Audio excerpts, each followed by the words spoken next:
You know, I make a lot of videos about obtaining knowledge, and it's mostly about knowledge of the world, how things go on, and things of that nature. But now I'm starting to understand something. You need the bad times. You need the with the positive, you need the negatives. With the bad, you need the good. That's the ingredients to life. If life was just all good, there would be no room for growth. And if life was just all bad, there would be turmoil. If life was just all yin, it'd be darkness. If light was always yang, it'd always be light. Opposites of what I'm saying. So, in this situation, we gotta appreciate it. And sometimes we get so wrapped up in knowledge that we forget that we are gods having a human experience, and we have these egos for a reason. And when I say ego, I mean the bodies. You're supposed to be living a human experience. Yes, you are God, and it's very necessary that you tap into that God source. But you gotta come down. If a bird fly all day and never take the time to just sit down and then just enjoy the view, to truly be a bird, it's not just to fly. Flying is a big part of being a bird. But another thing about being a bird is you have to come down and drink water. That's a part of being a bird also. Standing on a branch, you gotta have the balance. Too much knowledge will blind you. Too much light. Have you ever seen a big old flashlight up in your face? It will blind you. Too much light will blind you.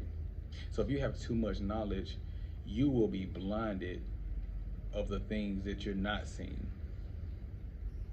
And if you're left in the dark too much and don't have no light, you won't be able to see nothing. You gotta have the perfect balance.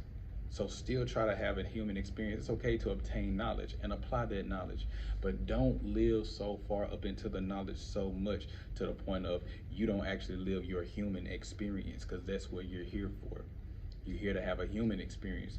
You're here to go through pain, to grow. You're here to go through trauma, and you're here to cry.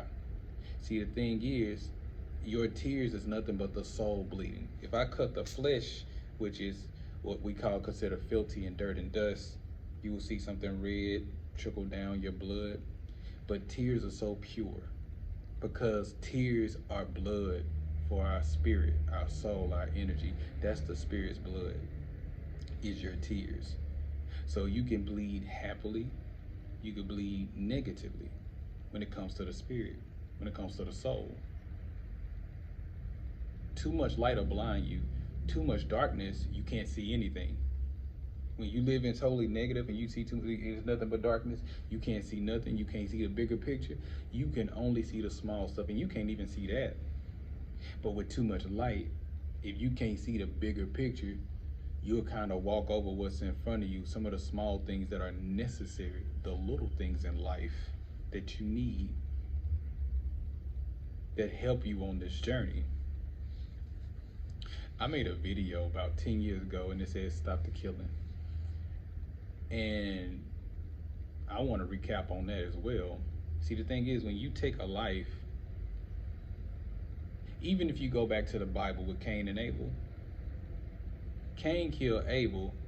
God didn't kill Cain in return. What God said was, you're going to be looking over your shoulders for the rest of your life. He made him a fugitive forever. That's worse than death, because you can't even sit down and fathom the gift. You got this gift, but you can't sit down and enjoy it because you're looking over. Energy is transferred. Whoever you kill, when you take their life, that energy, that scared energy, that is transferred to you now. So now you're living your life looking over your shoulders.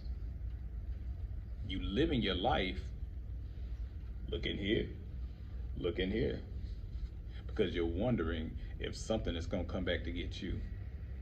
That scared energy that they was trying to hold on to, this reality that they was losing their grip on, now that energy is transferred to you, because you took it. You took them out of here. So that negative energy that they were feeling leaving this world is now upon you.